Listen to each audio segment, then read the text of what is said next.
amores, tudo bem? Eu sou a Mari Dias e sejam muito bem-vindos a mais um vídeo aqui do canal. O vídeo de hoje vai ser o nosso primeiro vídeo de teorias aqui do canal e serão teorias sobre a série de animação do Disney Channel, The Owl House.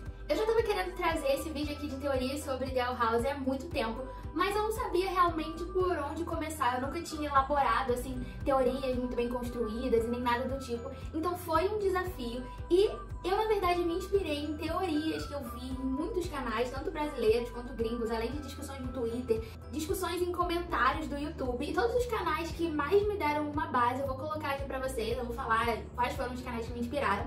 Mas, no final das contas, essa teoria que eu vou trazer aqui pra vocês é uma grande teoria que acaba interligando várias das que estão sendo faladas por aí. E ela é majoritariamente focada no passado, na origem do King e do pai do King e do Belus, do Imperador Belus, do Hunter e com aquele humano que já esteve lá no Reino Mágico antes e que a Luz está lendo o diário dele. E essa teoria acaba se interligando todas essas pessoas e é a que eu mais gostei. Então roda a vinheta e bora pro vídeo.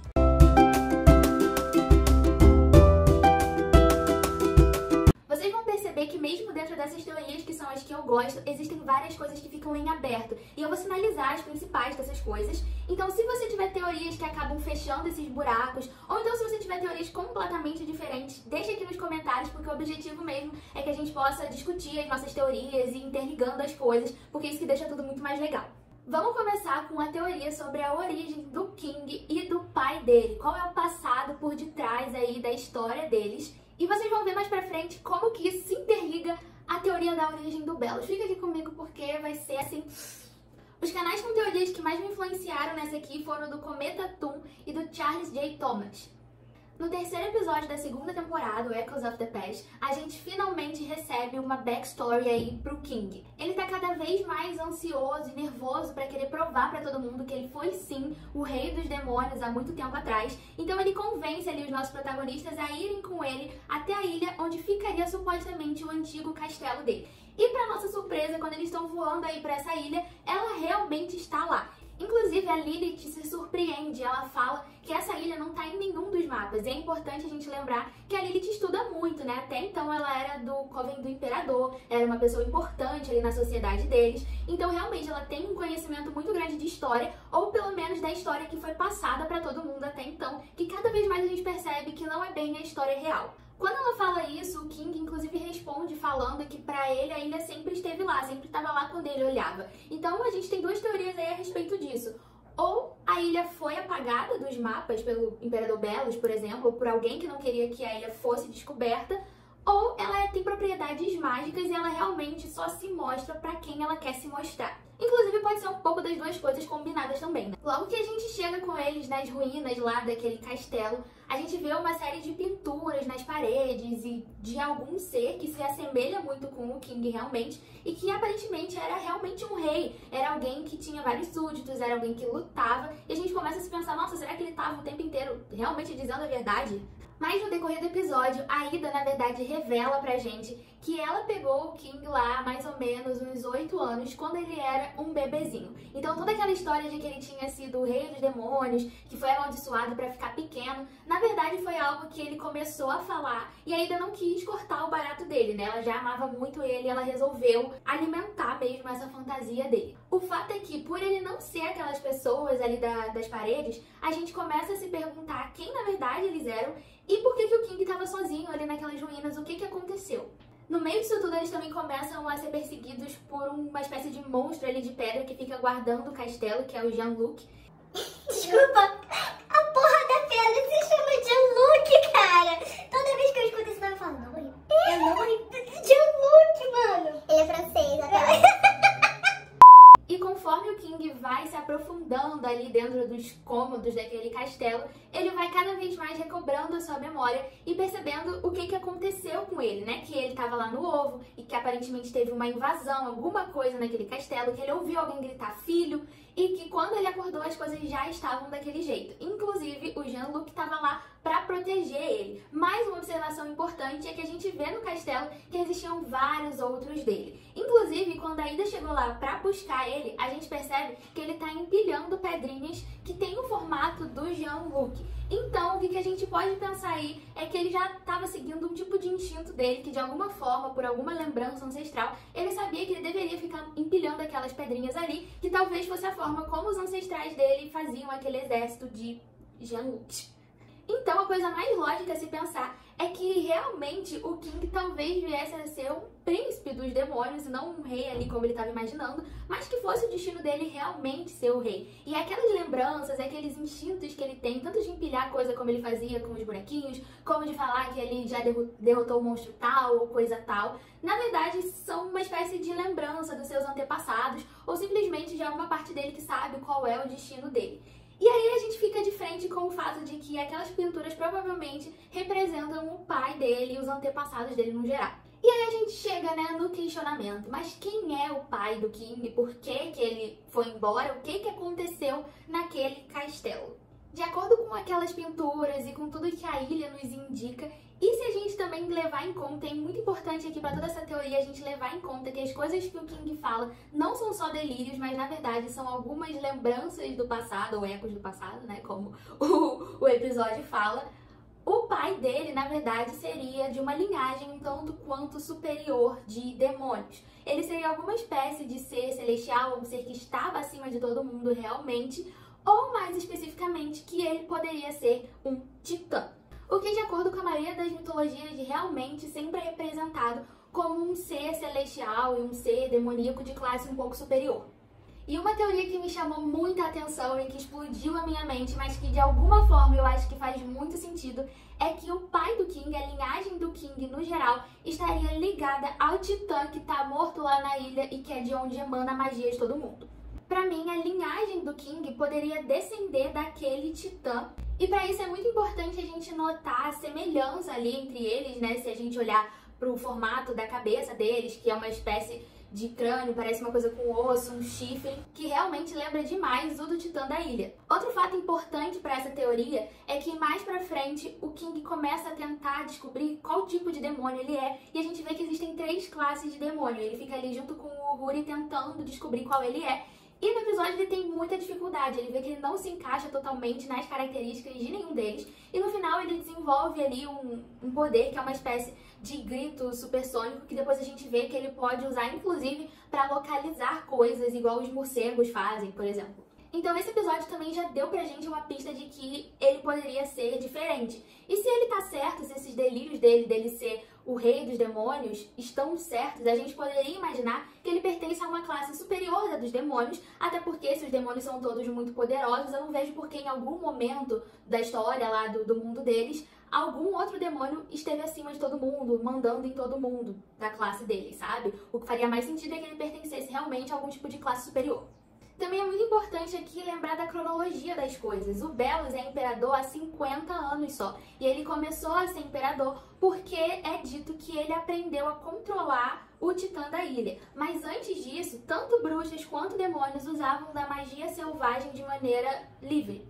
E essa magia, todo esse poder da ilha, advém desse titã que há muito tempo atrás foi morto e deu origem ali à magia que corre tanto nas pessoas quanto no lugar em geral. Mas antes disso, a gente pode imaginar que os antepassados bem distantes deles faziam magia de outras formas. Como, por exemplo, a Ida fala pra Luz, né, que as bruxas no passado faziam magia de uma forma diferente, que a gente pode deduzir que era através daqueles glifos ali que a Luz desenha.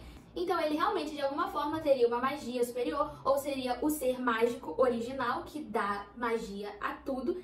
E esse fato pode ser muito importante daqui pra frente. E aí agora todo mundo assim se segura, porque é quando a coisa começa a ficar louca e é quando a gente começa todo mundo junto a viajar na maionese. Mas tem uma lógica, vai. Ninguém vai poder dizer que é completamente fora da casinha e dentro da maionese, porque não é. Preste atenção. Nesse episódio o King fala que ele tava lá no ovo dormindo e aí ele ouve uma certa agitação no castelo e aí ele volta a dormir, não sabemos por quanto tempo, a gente não sabe quanto tempo a espécie do King fica lá, né, chocando.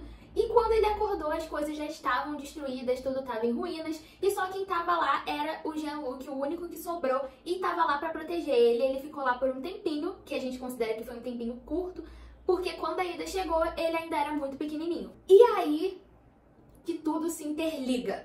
E se a ilha tivesse sido atacada pelo Belos, pelo Imperador Belos, que já teria conquistado ali a confiança do pessoal da ilha, do castelo, do próprio pai do King, e também já teria adquirido força o suficiente para atacar. Mas aí por que ele atacou? Porque o objetivo dele era drenar a magia. Ele drena a magia e ele sabia que ele precisava controlar o Titã da ilha. E se a gente considerar que existe uma ligação ali entre o pai do King, a linhagem dele, e o Titã, a gente pode pensar que ali no castelo existiria a chave para esse controle do Titã da ilha.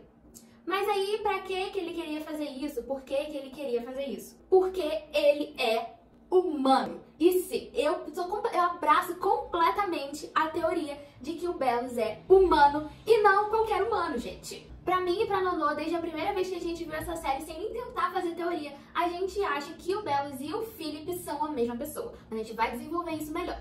Muita calma, que vai dar bom. Espero que todo mundo esteja acompanhando até aqui e que esteja claro a linha de raciocínio, porque eu tô literalmente ligando uma teoria na outra e fazendo com que tudo seja uma coisa só. E aí, por que a gente pode assumir que existe uma ligação entre o Titã, esse lugar aí do King, e o Imperador Belos? E aí eu vou mostrar pra vocês algumas das evidências que eu vi nos vídeos e também nas discussões por aí. Uma coisa que a maioria das pessoas já reparou é que o Belos não faz magia naturalmente por meio dos círculos, né? Igual a maioria das bruxas lá nas ilhas fazem. Na verdade, ele é extremamente dependente daquele cajado lá que ele tem e é de lá que sai toda a magia que ele faz. Mas uma coisa que eu vi um dos vídeos falando que pra mim fez bastante sentido é que ele tem um tipo de magia que se assemelha muito à magia que o Jean-Luc fazia, que eram aquelas espécies de cordas que pareciam uns galhos meio envoltos em carne também, uma coisa meio esquisita, mas a estética é muito parecida. Se a gente comparar alguma cena em que o Jean-Luc tava fazendo assim pra pegar alguma coisa ou pra lutar, e que o Belos tenta prender, na verdade ele prende a Lilith e o King numas espécies de cipó ali também, que parecia muito, na verdade era esteticamente muito semelhante ao do Jean-Luc. Além disso, se a gente reparar, os olhos do Jean-Luc são idênticos aos olhos do Imperador Belos quando ele tá com aquela máscara, igualzinho àquela bolinha azul.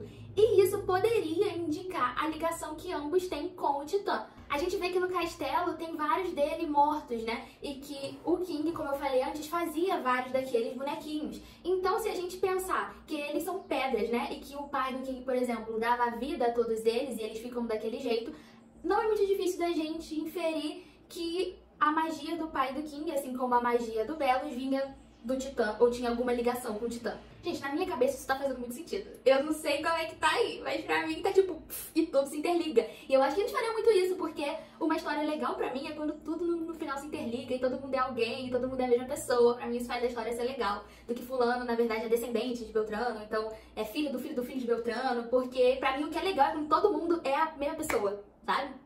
Quando fala, eu sou o seu pai, sabe? Inclusive, uma coisa que a gente pode ver também é que na Sala do Trono do Belos tem várias estátuas que são umas criaturas, assim, enormes, aladas, e que elas estão envoltas numa espécie de cipó, que é idêntico às coisas que também estão prendendo os Jean-Lucs mortos ali no castelo do King. E uma coisa que a gente também sabe é que uma habilidade que o Belos tem é transformar as pessoas em pedra. Inclusive, ali na primeira temporada tem uma hora que ele quase transforma a Ida em pedra.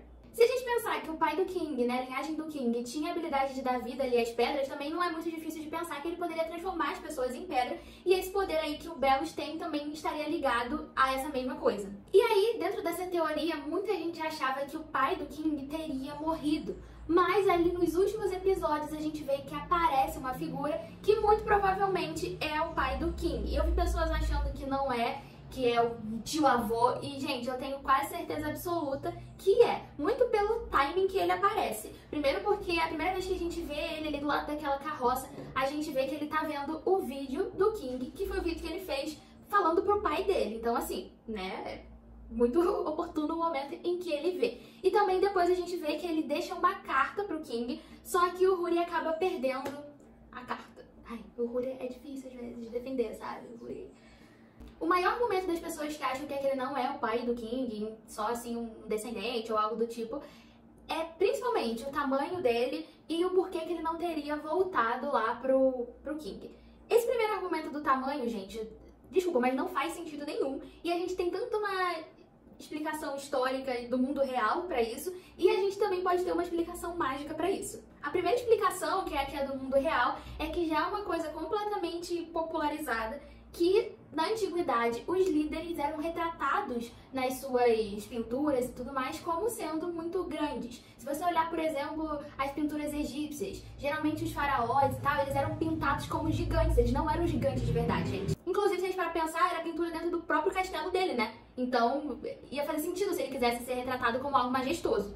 Mas a gente também pode pensar numa explicação mágica pra isso, né? Vai que ele realmente era uma espécie de gigante ou algo assim, mas se a nossa teoria de que a magia dele foi drenada e roubada tá certa, faria sentido que agora ele aparentasse estar muito mais velho e muito mais debilitado, né? Até porque, se a gente parar pra pensar, de acordo com essa teoria, 50 anos mais ou menos teriam se passado. Então agora ele realmente seria mais velho. E o que explica, né, o porquê que o King não seria tão mais velho assim, se a nossa cronologia tá certa, seria justamente o fato que a gente não sabe quanto tempo ele ficou no ovo, quanto tempo o ovo demoraria pra chocar. E é perfeitamente normal a gente pensar, isso acontece em muitas mitologias, que um ovo de titã, por exemplo, ficaria muitos anos sendo ovo, até ele realmente chocar. O que faz sentido, porque se a gente para pra prestar atenção, quando o King acorda, não é como se aquela guerra toda ali no castelo tivesse acontecido recentemente. A coisa já parece umas ruínas, sabe? Como se fosse algo antigo. Então a gente não sabe realmente quanto tempo ele ficou. Claro que isso pode ser uma coisa difícil de explicar dentro dessa teoria e talvez um dos furos da teoria, mas eu não acho que no momento é um motivo suficiente para desbancar tudo. E aí, porque ele não voltou, a gente pode ter várias e várias teorias a respeito disso. Primeiro porque o Belos pode estar perseguindo ele. A gente sabe que o Belos tem o poder de vigiar tudo o que acontece na ilha, justamente ali pela sua ligação. Então, uma teoria que eu vi que eu achei interessante foi que aquela carroça que ele tem possibilita ele de viajar ali entre os mundos e ele fica o tempo inteiro em transição para não ser achado. Outra teoria plausível é que se a ilha tem propriedades mágicas e ela tá de alguma forma ligada à magia deles e à magia do Titã, uma vez que a magia do pai do King foi roubada, ele poderia não mais ter a capacidade de encontrar a ilha, porque como a gente sabe, ela meio que se mostra só pra quem ela quer ou pra quem tem a magia necessária ali, então realmente poderia não estar mais aparecendo pra ele. Ou a gente também pode considerar que ele conseguiu voltar depois de um tempo, que ele precisou de um bom tempo pra tentar se recuperar, e quando ele finalmente conseguiu chegar lá, o King já não estava mais lá. E isso tudo leva a gente ao Imperador Belos e ao Hunter. E qual é a ligação deles com a Cidade da Luz e com aqueles irmãos ali que estiveram no Reino Mágico antes da Luz há muito tempo atrás. Essa com certeza é a questão que a gente mais tem teorias sobre e com certeza agora é o grande enigma assim da série, pode ser a resposta pra tudo, sabe? Descobrir o que realmente está por trás dele é descobrir muito sobre a história das ilhas e como tudo aquilo ali tá interligado.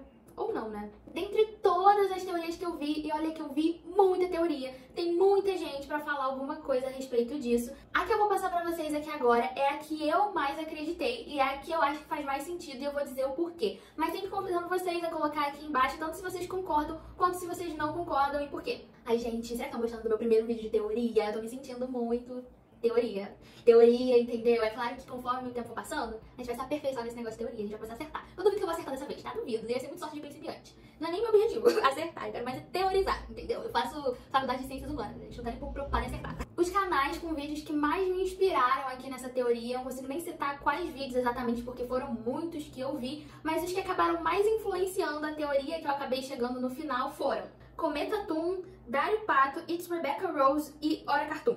Além dos comentários nos vídeos deles e de outros vídeos e no Twitter e por aí na vida, nesse mundão, em páginas de All House, enfim.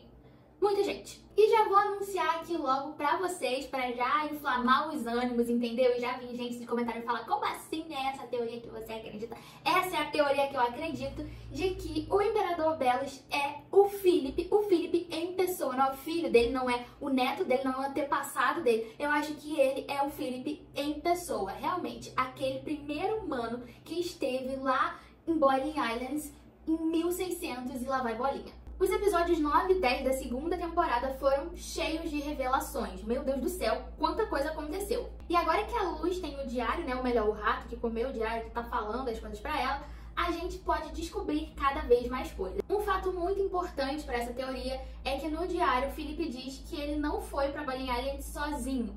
Porque a gente vê que numa expedição que eles fizeram, que ele narra, né, pra tentar conseguir o sangue do Titã, por conta da questão lá do sangue de tolo, ele é o único que consegue sobreviver e todo mundo que tava com ele morre. E no episódio 10 a gente descobre que ali na Cidade da Luz tem a estátua de dois caras, que parecem os fundadores da cidade, a gente não sabe, e que também tem uma lenda ali a respeito da cidade, que aquele cara maluco lá fala naquele livro, que teria dois irmãos ali sido levados por uma bruxa para um reino de magia. Ou pelo menos é o que aquele cara fala e acredita. E a gente vai considerar que possa ter um fundo de verdade, porém nem tanto. Até porque o cara acreditava em terra plana, né? Tinha um cartaz da terra plana lá naquele escritório dele.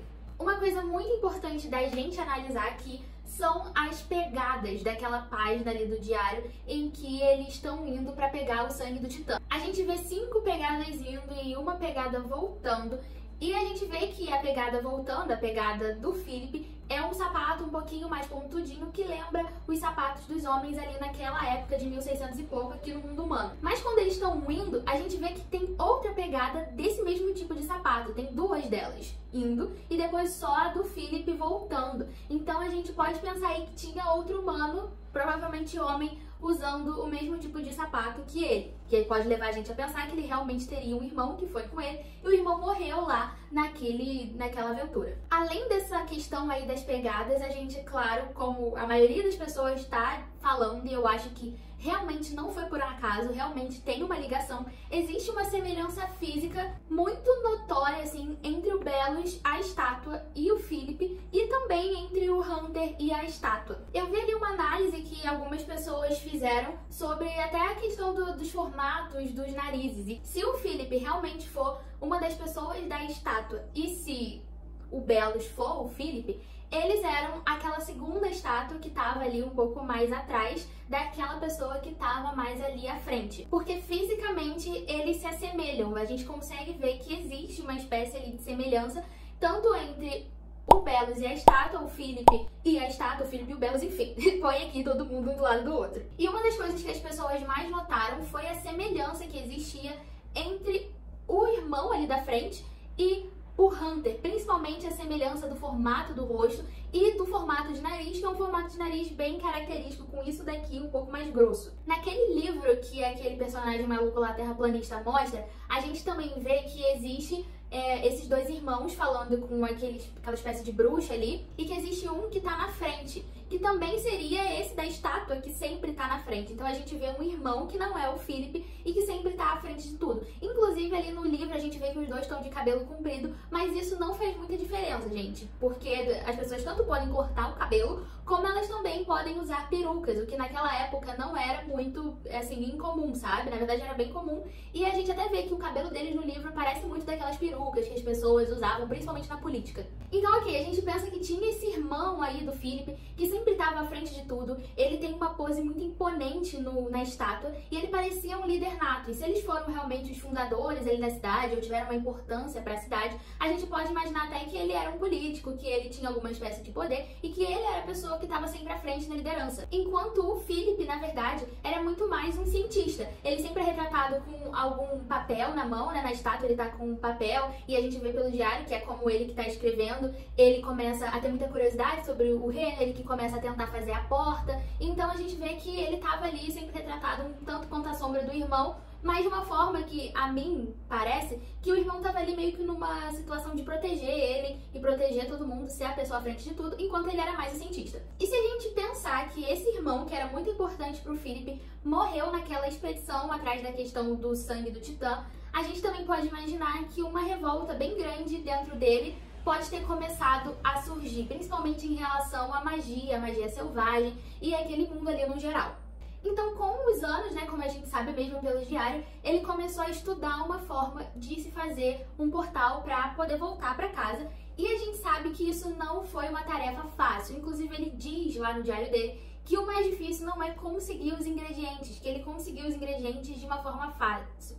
O difícil é achar alguém que construa o portal. Isso que ele falou. E a gente inclusive pode ver quando a Ida, a Luz, eles tentam construir aquele portal no último episódio, ele não dá totalmente certo. Ela não consegue ir completamente pro outro lado, ela só fica ali pelos espelhos, acaba formando um limbo ali. Então aquele portal delas não estava 100% bom. E a gente pode imaginar que o Philip teve sim ajuda pra fazer aquele portal. Que não foi uma coisa que ele conseguiu descobrir completamente sozinho e que nem foi uma coisa rápida. A gente pode imaginar que muitos anos começaram a se passar e com isso a frustração dele também aumentando. E aí que entra a teoria de que o tempo começou a passar e para que ele conseguisse se manter jovem e conseguisse continuar os estudos dele, ele aprendeu uma forma de drenar a magia para ele conseguir se manter realmente. Com isso, ele foi adquirindo cada vez mais conhecimento, tanto sobre magia, quanto sobre a história das ilhas em si, e aparentemente até então ninguém estava muito preocupado com isso, com, enfim, ter escolas e tudo mais, as pessoas só estavam livres lá vivendo e usando a magia delas, enquanto ele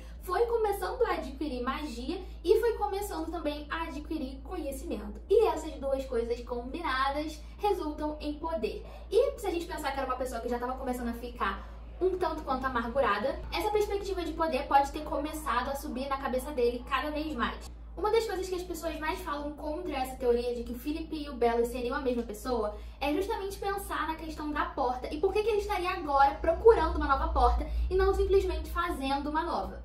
Outra pergunta que é levantada é como que ele teria perdido a porta então e por que quando ele a criou ele só não foi embora.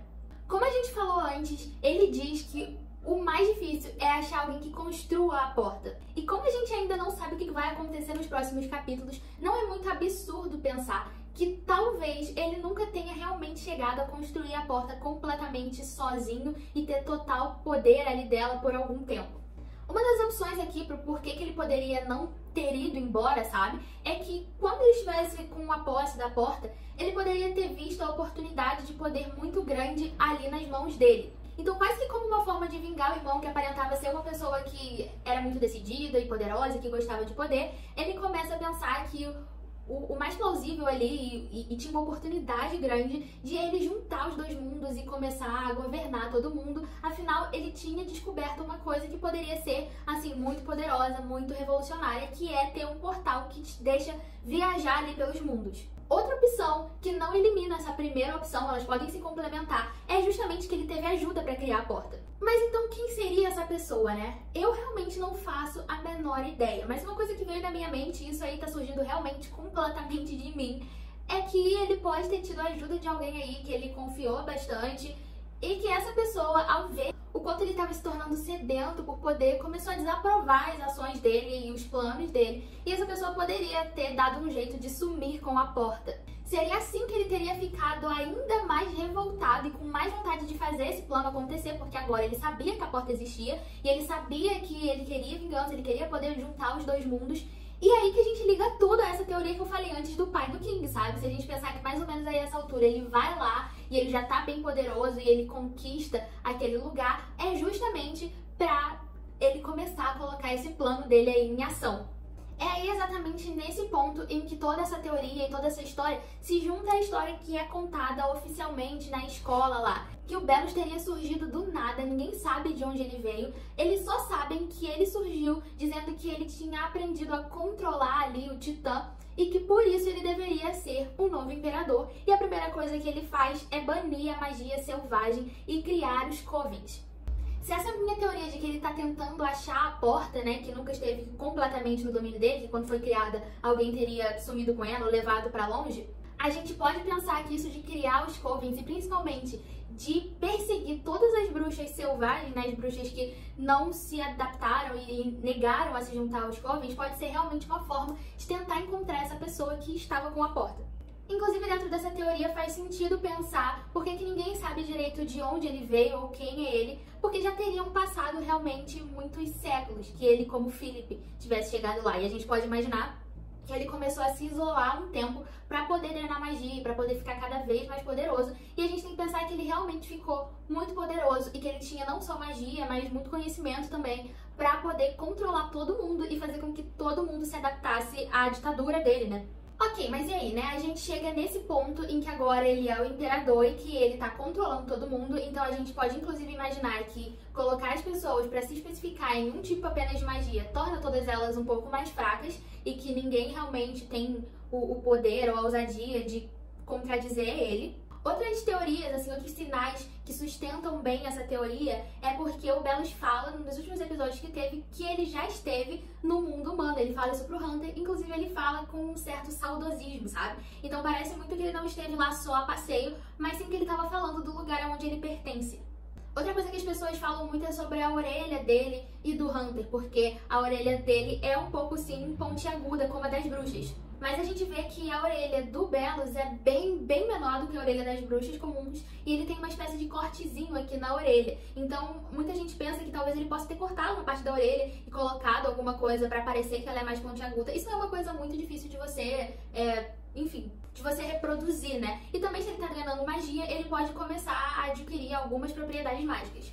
E aí, se a gente volta pra falar um pouquinho sobre o Hunter, tinha falado sobre aquela semelhança física dele com o irmão, e uma teoria que muita gente acredita e que pra mim também faz total sentido, é que ele seria uma espécie de clone do irmão. E isso é muito sustentado pelo fato de que naquela cena que o Belos está lá olhando a questão da porta e tudo mais, a gente vê um livro aberto que tá falando sobre os Dreamwalkers. E esses Dreamwalkers seriam uma espécie de clone. Dentre os muitos ingredientes que aparecem nesse livro ali e que são os ingredientes para fazer um Dreamwalker, a gente tem uma coisa chamada Bone of Ortet. E Ortet é um termo da botânica que significa a planta original da qual um clone foi feito. Então, se a gente pensar em bone, que seria osso, da Ortet seria um osso da pessoa que você está tentando clonar, ou da coisa, do ser em si. Então, um pedaço do osso dela. Eu já vi muita gente também achando que, na verdade, o Hunter é um clone do próprio imperador. Mas se esse ingrediente realmente for ao pé da letra, seria muito difícil você conseguir o osso de alguém vivo, sabe? A não ser que ele tivesse alguma parte dele ali faltando e não é o que a gente vê no imperador. Agora, é perfeitamente plausível pensar que depois o imperador, né, que seria o Philip, voltou lá naquela caverna e pegou o corpo do irmão dele, alguma coisa assim. E como ele era muito apegado ao irmão, ele fez esse clone que é do irmão. Inclusive, quando a gente vê lá o livro, né, também mostra as fases do Dreamwalker. Parece ele lá bebê, aí ele criança, mais ou menos ali, e ele já adulto. E uma coisa que um dos canais sinalizou muito bem é que do lado da foto do meio, que seria a criança, tem um tiquezinho, como se essa parte ele já tivesse concluído, sabe? E uma coisa que mostra também são os olhos. Lá embaixo tem uns olhos que parecem muito que tá dizendo que são os olhos que o Dreamwalker tem, e é idêntico ao olho do Hunter, é rosa, é igual. Inclusive, se ele tem essa ligação ao irmão do Philip, seria muito interessante a gente pensar que o talismã que fica perseguindo ele, aquele passarinho bonitinho, é muito parecido com um pássaro que tá no ombro de quem supostamente seria esse irmão naquele livro que aquele maluco lá apresenta. Então a gente pode pensar que talvez aquele pássaro tenha pertencido de algum momento ao irmão do Philip, e ele fica seguindo o Hunter porque ele sente que existe uma ligação entre eles. E aí ele realmente fala ali pro Hunter que ele tem um propósito maior pra ele. E uma coisa que muita gente acredita, e eu também, é que o Hunter seja a chave pra essa união de mundos que o Belos está tentando fazer. Com certeza essa união de mundos não vai ser uma coisa fácil, e eu acredito muito que exija um sacrifício. E o Hunter é um ser criado com propriedades mágicas, mas também com propriedades humanas. Então seria plausível a gente pensar que um ser criado com propriedade dos dois mundos seja realmente o que você precisa para fazer essa união. Inclusive, a gente vê que o Belos protege o Hunter. Quando tem aquela expedição lá pra conseguir o sangue do Titã, o Belos não quer que o Hunter vá, porque ele fala que tem planos pra ele, e ele sabe que isso é perigoso. Então a gente até pode pensar que, né, ele associou uma vez que ele foi com o irmão e o irmão morreu lá, e ele não quer que o clone do irmão dele morra também da mesma forma, porque ele tem esse plano de sacrificar ele no dia da união. Tudo começa a se interligar. Inclusive, a gente vê que o Belos ali tá definhando, e às vezes ele começa, né, a parecer que tá passando mal, às vezes parece que ele tá virando alguma espécie de bicho ou algo do tipo assim. E muita gente acha que é porque ele tá amaldiçoado.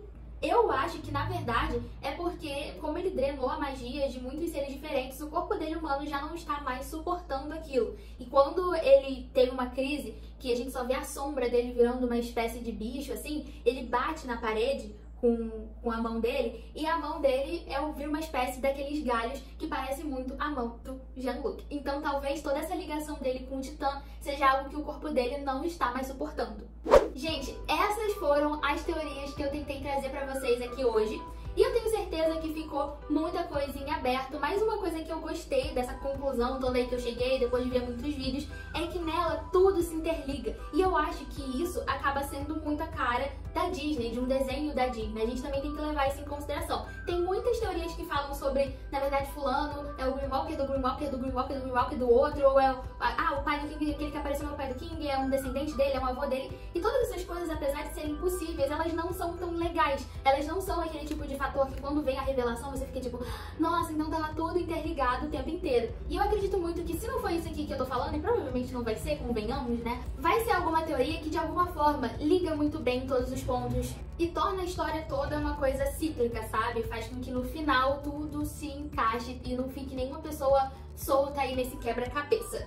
Gente, meu primeiro vídeo de teoria, será que eu viajei muito na maionese? E eu já quero até anunciar que quando voltarem os episódios novos de The Owl House, da segunda parte da segunda temporada, eu vou fazer vídeos semanalmente conforme os episódios forem estreando. Então a gente vai ter um dia bônus de vídeo aqui no canal, além da quarta e sexta-feira, que é quando eu sempre posto.